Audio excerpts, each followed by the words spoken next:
Olá, para quem não me conhece, eu sou a Ana, eu sou psicóloga e eu também sou a psicóloga responsável pelos atendimentos de psicoterapia aqui do Caldas Instituto. O Caldas Instituto é um instituto de saúde mental focado em consultas de psicoterapia e de psicologia. E hoje a gente vai falar sobre um assunto que é autoestima. E a pergunta de milhões, né? O que que a gente faz, o que que a gente precisa fazer para melhorar a nossa autoestima? Então a gente vai responder essa pergunta hoje. Antes da gente começar, né, queria pedir para você curtir. Se você ainda não segue o nosso canal, seguir o nosso canal, ativar o sininho para você ser avisado sempre que sair vídeo novo. Agora a gente está postando os vídeos novos na segunda-feira, ao invés do domingo. Então vamos lá, vamos ao que interessa, o tema de autoestima. Eu queria pegar o livro, gente, acabei esquecendo. Porque hoje a gente vai falar de autoestima e tem um psicólogo que ele se chama Walter Rizzo. E ele ah, criou ali, né? Ele escreveu um livro que se chama Apaixone-se por Si Mesmo. Esse livro, se eu não me engano, ele já tá na segunda edição. E o Walter Rizzo, né? Ele nasceu na Itália ali. E depois ele até migrou para a Argentina, mas no meio dessa trajetória dele como psicólogo, ele escreveu esse livro que chama Apaixone-se por Si Mesmo. E nesse livro ele arriscou ali a definir o que seria a autoestima. Porque a gente que é terapeuta, né, cognitivo-comportamental, a gente brinca que autoestima é um termo para leigos. A gente, enquanto terapeuta, a gente entende a autoestima de outra maneira, né? A gente entende a autoestima por meio das nossas crenças centrais. E as crenças, normalmente, elas são o que a gente pensa da gente, né? A forma como a gente se vê. E a forma como a gente pensa, o que a gente pensa sobre a gente, a maneira como a gente se vê, está diretamente ligada ali aos resultados das nossas ações, né? As nossas distorções cognitivas também, né? A nossa autoeficácia, né, que é o quanto a gente faz, aquilo que é importante pra gente, né? Então, assim, nós psicólogos, a gente fala que autoestima, na verdade, é um termo para leigos. Na terapia mesmo, a gente fala que a autoestima, ela tem a ver com as nossas crenças centrais. Eu já até falei aqui em outros vídeos sobre crenças centrais, né? E aqui, quando a gente está falando de autoestima, obviamente eu estou falando de crenças centrais sobre mim. Então, as nossas crenças, elas são afirmações, né, que a gente cria ao longo da nossa vida, mas a gente cria ela a partir das nossas primeiras experiências de vida. Então, por exemplo, se eu. Vou dar um exemplo aqui meu, tá? Eu sou uma pessoa com TDAH, então eu fui muito mal na escola, né? Obviamente, porque eu não conseguia prestar atenção, não conseguia estudar, então eu tirava muitas notas ruins na escola.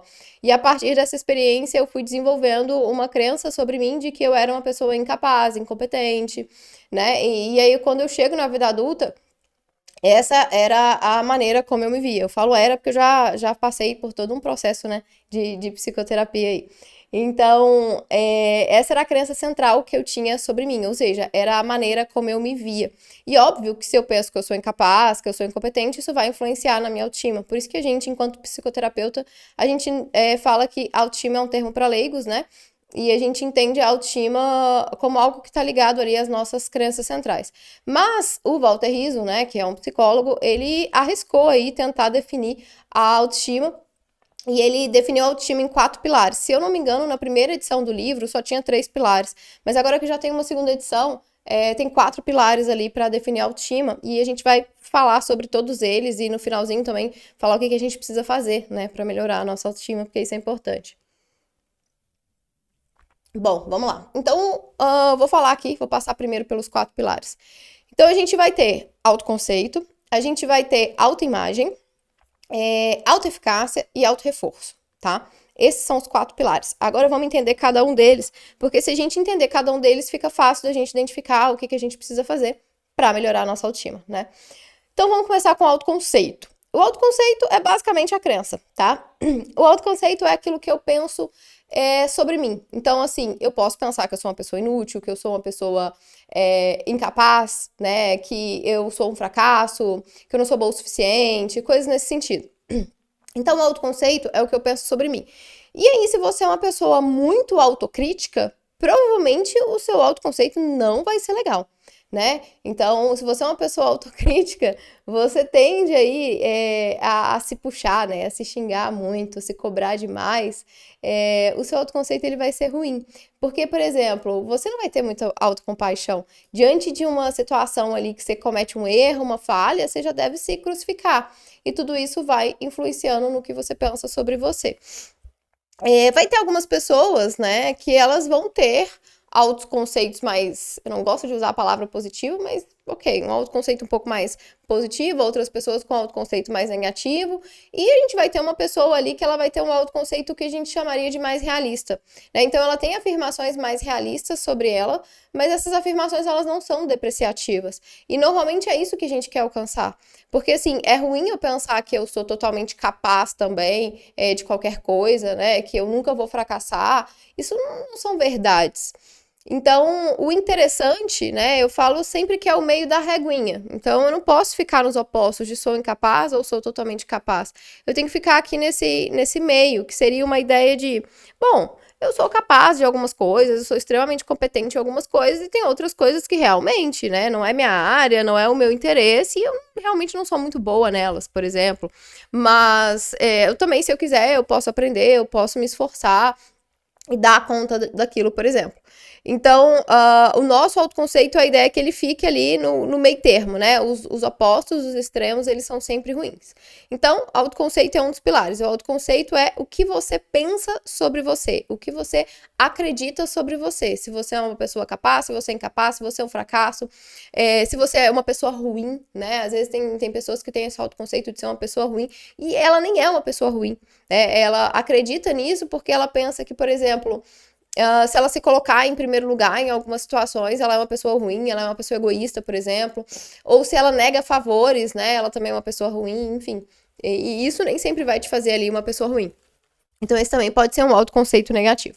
Bom, então o autoconceito aí que é o primeiro pilar, que é o que você pensa sobre você. Só que esse pilar, ele não vem sozinho, né? Ele vem acompanhado de outros pilares. O segundo, que é a autoimagem. Então a autoimagem, ela tem mesmo a ver ali com a sua aparência física. E muitas pessoas tendem a achar que autoestima diz só de aparência física. Não, né? A autoestima é muito além da nossa aparência física, mas a nossa aparência física, ela compõe a nossa autoestima. Então você conseguir se sentir bem com aquilo que você vê no espelho, por exemplo. Só que algumas pessoas, elas tendem a ser muito perfeccionistas, elas tendem a focar muito mais naquilo que desagrada elas quando se trata, né, da sua aparência do que nas coisas que agradam. E tudo isso vai impactando aí na questão da autoimagem, né? Então, assim, se o pilar da minha autoimagem tá ruim, consequentemente, ele vai interferir no pilar de autoconceito. Porque se eu não gosto do que eu vejo no espelho, obviamente o meu pensamento sobre mim não vai ser um pensamento legal, né? Eu vou ter ali, com certeza, um pensamento mais depreciativo. Terceiro pilar, então, a gente falou do autoconceito, autoimagem. O terceiro pilar que é autoeficácia e eu considero um dos pilares mais importantes, né? Porque esse é um pilar que se a gente mexer nele, digamos assim, a gente consegue mexer em todos os outros três pilares. Na verdade, a gente consegue mexer nos outros três. Vou explicar aqui. Então, a autoeficácia é o quanto você confia em você mesmo para realizar as coisas que são importantes para você. Então, por exemplo, se eu sou uma pessoa que eu admiro pessoas que têm uma vida ativa, que praticam esportes, né, que saem, que têm amigos, etc. Se eu sou uma pessoa que admiro isso, e eu sou aquela pessoa que só fica em casa, eu não pratico nenhum tipo de esporte, nenhuma atividade física, eu não socializo, isso automaticamente vai influenciar no pilar número 1, que é o meu autoconceito. Então, por exemplo, se eu admiro pessoas que sabem falar de diversos assuntos, né? E são pessoas que leem muito, são pessoas que estão sempre por dentro ali dos assuntos atuais, veem em jornal, enfim. Se eu sou esse tipo de pessoa, né, que admiram pessoas assim, que sabem falar sobre tudo, né? Pessoas que estudam muito. E eu sou uma pessoa que eu não leio um livro, eu não vejo um jornal, eu não procuro saber o que está acontecendo ali no mundo. Obviamente que eu vou ter um autoconceito ruim sobre mim também. Então, a autoeficácia, ela tem muito a ver com o quanto você realiza as coisas que são importantes para você. E aí a gente pode linkar isso até com os nossos valores de vida. Porque, por exemplo, a gente pode ter valor de vida diferente de objetivo, né? Então, objetivo, por exemplo, eu poderia dizer que eu quero, né, eu como psicóloga aqui, eu gostaria de ter X, né, números de paciente ali na minha agenda até o final do ano. Então, eu quero ter 20 pacientes na minha agenda até o final do ano, né? Um objetivo. Ou eu quero faturar X no meu consultório até o final do ano. Isso é um objetivo, porque é uma meta mais clara, específica, mensurável. Valor de vida não é algo muito mensurável e específico. Então, seria algo do tipo, eu quero ser bem-sucedida, né? Ou eu quero me sentir útil ali para a comunidade, eu quero me sentir mais próxima dos meus amigos, né? É diferente de for uma meta do tipo, encontrar com meus amigos todo final de semana, ou pelo menos algumas X vezes no mês. Então, o valor, ele é algo que ele não é muito mensurável. Então, a gente tem até uma listinha de valores que é bem interessante na terapia comportamental dialética, né? Que tem ali alguns exemplos do que são valores de vida. Eu lembrei desse de ser bem-sucedida, que tem ali na listinha, mas tem também vários outros, como, por exemplo, me sentir útil. Esse também é um valor, ou sentir, né, que façam bem ali para a comunidade maior. A gente também tem valores espirituais, né, religiosos, que também são valores importantes. Então, assim, se você é uma pessoa religiosa, por exemplo, e você não frequenta ali, né, a sua religião, você não procura praticar aquilo no seu dia a dia, isso também provavelmente vai influenciar no seu autoconceito, porque pode ser que você admire esse tipo de pessoa que, né, cultua aí essa espiritualidade, né, que cuida dessa parte, e se você não faz isso, você vai acabar não se admirando, ou seja, tendo um autoconceito depreciativo sobre você também. Então, essa é a ideia da autoeficácia, né? É o quanto eu confio em mim para realizar as coisas que são importantes para mim e o quanto eu realizo essas coisas. Então, pegando até um gancho aí com a questão da autoimagem, né? Então, assim, se eu sou uma pessoa que eu tô insatisfeita com o meu corpo e eu não faço nada para mudar aquela minha insatisfação, isso vai influenciar no meu autoconceito. E eu não faço nada tem a ver com a autoeficácia. Ou seja, eu não estou fazendo aquilo que é importante para mim. Claro que para melhorar a autoimagem, não é só a gente ir fazer uma atividade física, né? Procurar seguir um plano alimentar, enfim.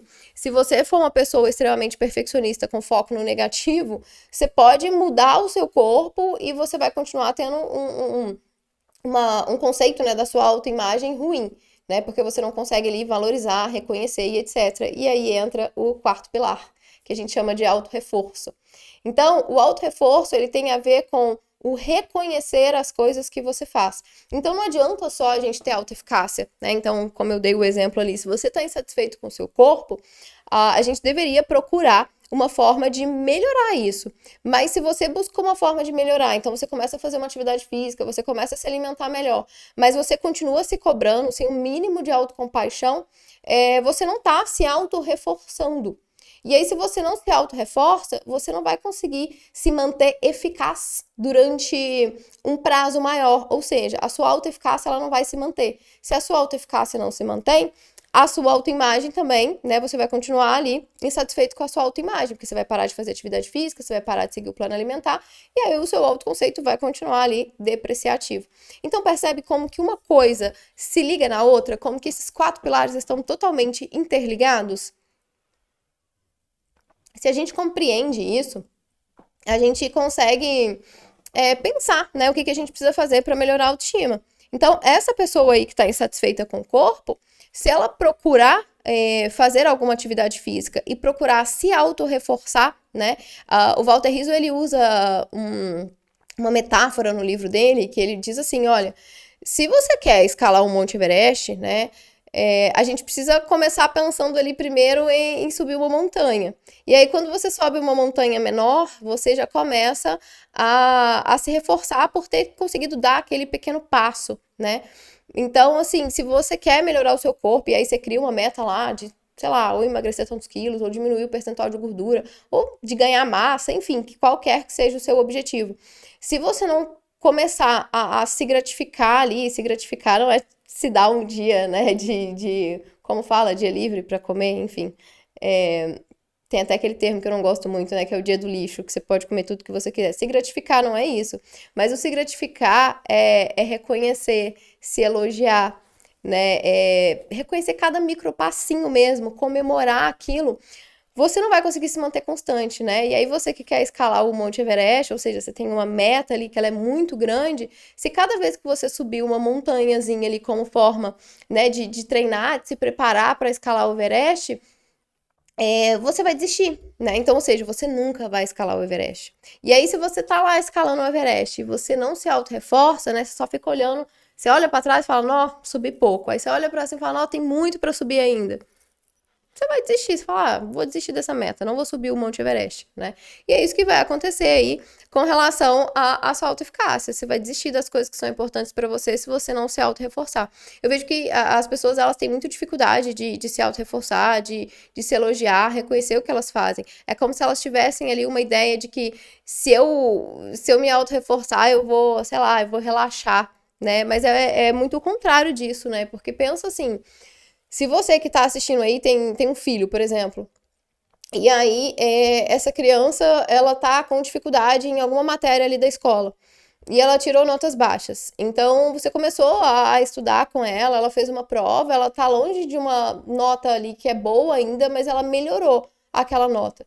Então, assim, se você chega pra ela e fala, poxa, tá vendo? A gente se esforçou e a gente já conseguiu melhorar, olha que legal. Então, se a gente se esforçar mais, a gente vai conseguir uma nota melhor ainda, olha que bacana, tá vendo? Você dá conta, você é capaz e tal. Essa criança, ela vai ter uma reação ali de enfrentamento. Diferente de, se eu chegar pra essa criança e falar, poxa, você estudou e ainda não, né, não conseguiu ali a nota que a gente precisa, não alcançou aquilo que a gente precisa, essa criança ela vai ficar extremamente desmotivada. Então, basta a gente pensar isso, pra gente pensar na forma como a gente se trata, pra gente conseguir melhorar o nosso auto-reforço. Então, assim, me criticar mais não vai fazer com que eu corra mais atrás daquilo que é importante pra mim. Me criticar mais vai fazer com que eu fique desanimada, desmotivada e desista das coisas que são importantes pra mim. Então, se eu realmente quero alcançar as coisas que são importantes pra mim, é melhor eu me reforçar, reconhecer cada micropasso, cada coisinha que eu faço ali, porque aí eu vou conseguir continuar fazendo, eu vou ter ânimo, motivação para continuar fazendo, até conseguir de fato alcançar meu objetivo. E aí, alcançando meu objetivo, obviamente, eu vou alimentar ali uma caixinha, né, do meu autoconceito, que vai ser um autoconceito muito melhor, que não vai ser um autoconceito depreciativo. Então, assim, todos esses pilares estão interligados. E se a gente quer melhorar a nossa autoestima, muito provavelmente você precisa começar pela autoeficácia, mas você precisa identificar, assim, quais são as coisas que são importantes para você, quais são as coisas que você admira nas outras pessoas e que você percebe que você não faz. Então a gente precisa começar a fazer, né? Então você precisa criar um plano realista para isso, né? De passinho em passinho, não adianta querer mudar a sua vida, né, do nada, de maneira rápida, não, é passinho por passinho, criar um plano realista e ir se reforçando a cada passo que você der. Isso vai te ajudar a mudar o seu autoconceito, que é o pilar número um, que é a nossa crença, né? Que é o que eu penso ali sobre mim. Outro ponto importante também para melhorar a autoestima é, quando eu vou identificar aquilo que é importante para mim, eu também, além de eu ver o que eu preciso fazer, né, de acordo com o que é importante para mim, eu preciso verificar o que eu já faço hoje e eu não estou reconhecendo, eu não estou valorizando. Então, ali é auto-reforçar também, não só o comportamento novo que eu vou começar para melhorar a minha autoeficácia, mas tem coisas que às vezes eu já sou eficaz e eu não estou reconhecendo. Então, isso também é importante, né? Melhorar o auto-reforço a partir disso. E com relação à autoimagem, né? Pensar que assim. Às vezes, você está incomodado com a sua aparência por ser uma pessoa muito perfeccionista, com foco muito no negativo mesmo. E se tem algumas coisas que te incomodam, assim, né, talvez um pouquinho mais de autocuidado, um pouquinho mais de dedicação, de tempo para isso, já vai poder te ajudar a melhorar a sua autoimagem, né? Então, assim, a gente pensar que o belo, ele não é só o padrão que as pessoas estabelecem, né? Mas o belo, ele também é o cuidado. Eu posso, por exemplo, não gostar muito do meu cabelo, mas se eu tiver ali com o meu cabelo cuidado, meu cabelo limpo, isso já vai fazer com que eu me sinta um pouco melhor, por exemplo. Então, e também focar em outros aspectos em mim, né? Que eu gosto mais do que aquele, e tentar cuidar mais desses outros aspectos. Então, eu posso pensar assim, eu não gosto muito do meu cabelo, mas sei lá, eu gosto da minha boca. Então, eu vou usar mais hidratante labial, vou usar mais batom realçar isso, né? É algo que eu gosto ali em mim, do que eu ficar só com foco daquilo que eu não gosto. Então, é isso, gente. A gente tem esses 4 pilares, né? E o que realmente vai fazer a diferença é se a gente começar a mudar o nosso comportamento, né? A gente ser mais eficaz naquilo que é importante pra gente, mas também ficar de olho nos nossos pensamentos, porque não adianta ser eficaz se a gente não reconhecer e não valorizar aquilo que a gente faz. Então, eu espero que esse vídeo tenha ajudado vocês a entender um pouquinho mais sobre os 4 pilares da autoestima. Vou deixar aqui para vocês novamente o nome do livro, né, que chama Apaixone-se por Si Mesmo, do Walter Rizzo. É um livrinho pocket, gente. Às vezes vocês encontram até em quem é de Minas, né, a Farmácia Araújo, que vende um monte de coisa, mas nessas lojas de conveniência às vezes tem esses livrinhos pocket do Walter Rizzo. E ele tem, inclusive, vários temas legais, e o que eu acho legal do Walter Rizzo, que às vezes as pessoas podem torcer o nariz e falar, livro de autoajuda, mas o que eu acho legal do Walter Rizzo é que pode ser sim um livro de autoajuda, mas são livros de autoajuda baseados em evidências científicas, e eu acho que isso é muito importante, né? Porque não dá pra gente sair pegando qualquer informação que tem ali e achar que aquela informação é válida. Então a gente precisa ter informações mais baseadas em ciência. E os livros do Walter Rizzo são todos baseados em ciência, isso é muito legal. Então, se um dia, né, se é de Minas, for na Araújo, procura que talvez tenha esse livro lá na prateleira. O meu, inclusive, um dia eu tava passeando na Araújo, né? Eu já sabia desse livro, já tinha inclusive lido ele, só que pelo Kindle. E um dia passando na Araújo, eu comprei o exemplar físico para eu ter. Na época eu também tinha um consultório presencial, então eu emprestava para meus pacientes lerem também. É um livro que vale a pena e é um livro pequenininho, assim, rapidinho, você consegue absorver o conteúdo, é bem legal, tá bom? Então é isso, gente. Se você gostou desse conteúdo, se te ajudou, dá um like aí, já começa a seguir a gente e também encaminha para mais pessoas. Eu vejo vocês no nosso próximo vídeo.